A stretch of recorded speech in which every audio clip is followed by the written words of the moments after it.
Hi students, welcome back to our biology classes. This is Divya Kanimali and I am going to teach you biology classes.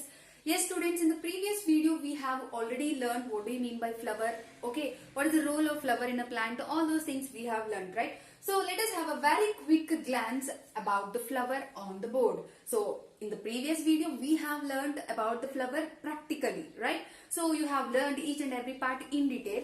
Let us match the same parts on the board. Okay, so let's start up with the topic, the flower under the chapter getting to know plants. This is the last topic which comes under this chapter, getting to know plants, right students?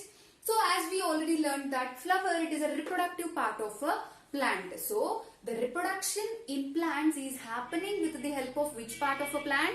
Yes students, it is the flower. So the flower will help in reproduction in plants. So this is the diagram which you need to practice thoroughly and perfectly.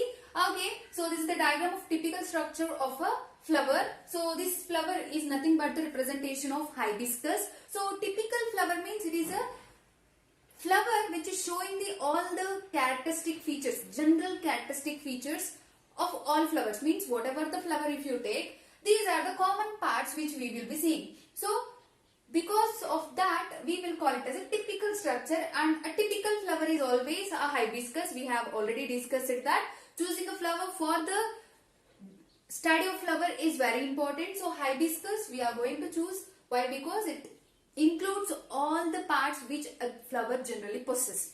Okay, so when you see the flower, so if you see a flower generally opens, right? Open the part of a flower which generally we see it is nothing but the petals, and we have already learned that the petals are brilliantly colored, right? So the blue lines whatever we have drawn, so these are nothing but the petals which are of in different number and with brilliant different colors, and even there are some flowers which are having a colorless petals, right? So like example wheat, jowar, rice, guava, all these plant flowers are white in color. That means they are less attractive.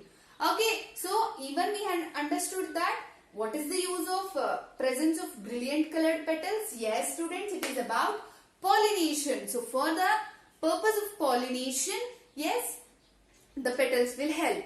So what do I mean by pollination? Yes, I will be explaining you in this class itself, but little later. Okay, so the next part if you see here, so these petals generally they won't be visible when they are in bud condition, right? Why?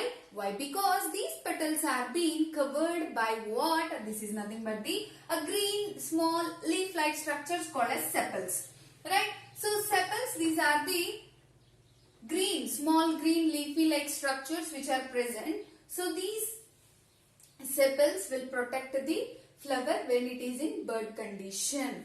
Okay, so if you see here, the sepals are of two types. So one is open and the other one is closed type. So closed type, if you see here, when we see the hibiscus flower, there we can see that the sepals are joined with each other. Such type of flower will have a separated petals. Why? Because the sepals are joined. So and if you see the rose flower where you can see the sepals are separated, that means the petals are joined. Okay, so like this we can see that the closed petals will have a separated sepals and separated sepals will have a closed petals. Okay, so this is about the sepals, which is a green leafy like structure. So next if you see next we need to understand the innermost parts of the flower, that is nothing but the reproductive parts of the flower. Why? Because here, why I am saying reproductive part of the flower? Why? Because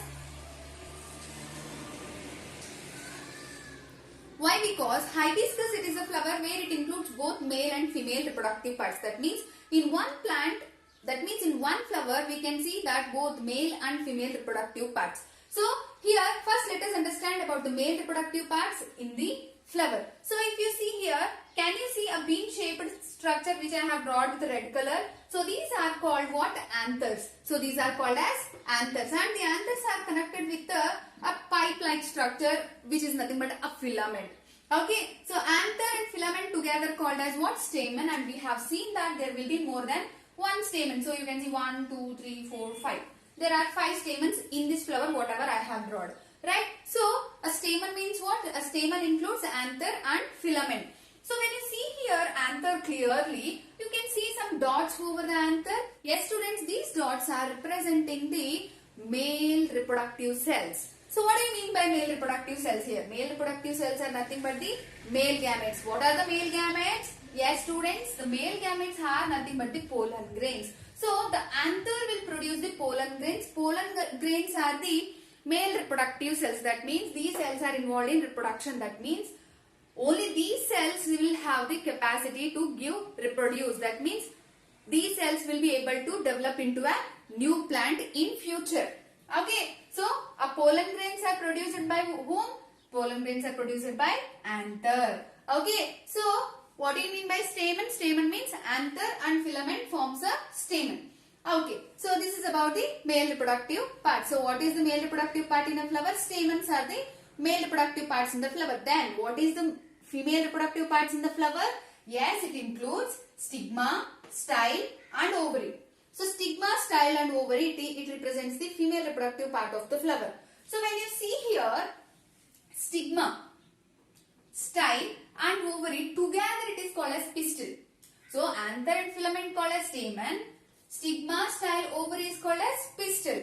So pistil is nothing but a female reproductive parts of the flower. Stamen means male reproductive parts of a flower. So if you see here, these ovary. So inside the ovary you can see a black dots whatever I have drawn. So these black dots are nothing but the ovules. So what do you mean by ovules here? We have seen that pollen grains are male reproductive cells. That means we need here female reproductive cells, right? Ovules are the female reproductive cells.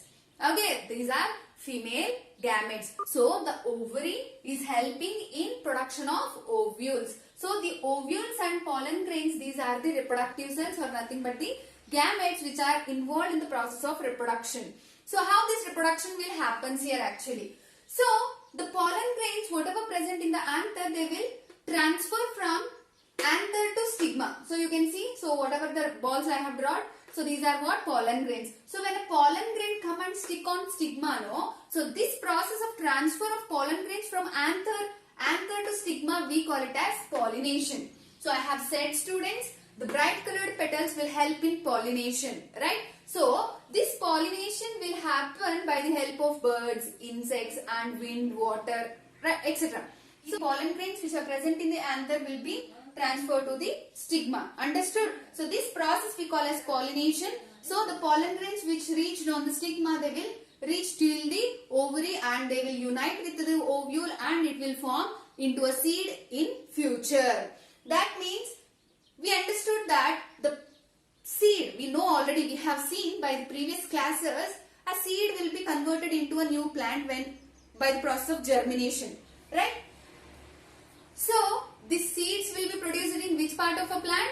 Yes, the flower. So as the flower is converting itself into a seed in future, so flower is a reproductive part of a plant. So understood, right students? So this is about So students, by this we have completed the chapter getting to know plants. Yes, I think you have been learned this more interestingly. So let us meet in the next class with a new and more interesting topic again. Okay. Please do like, share, comment and subscribe to my channel. Yes, let us meet in the next class. Thank you.